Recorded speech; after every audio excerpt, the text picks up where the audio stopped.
Dolanım başına dolanım, dolanım başına dolanım. Külək olsam saçlarını daramağa koyarsan mı? Araylasam bülbül kimi sen çiğnime konarsan mı? Her küləkdə hüner olmaz saçlarını daramağa. Sen o bülbülden değilsen uçup konasan bu dağa. Göz yaşı tek akaydım mən senin o göl yanağından.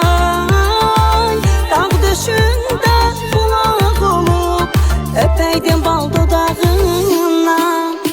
Ay dolanım başına dolanım, dolanım başına dolanım, dolanım başına dolanım, dolanım başına dolanım, dolanım başına dolanım, ay dolanım başına dolanım.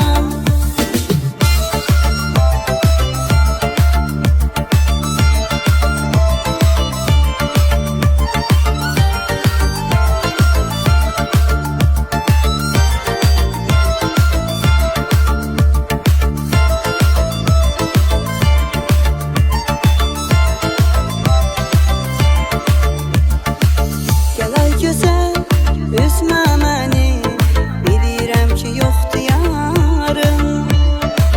Qaçırdaram inan səni, bil ki bir qız bir oğlanın. Bu nə işdir, düşdüm eşqə, səni görsəm üzüm gülür. Sən ki mənim qismətimsən, bu sevgini hamı bilir. Göz yaşı tek akaydım mən senin o göl yanağından. Dağ döşündə bulaq olup öpeydim bal dodağından. Ay dolanım başına dolanım, dolanım başına dolanım.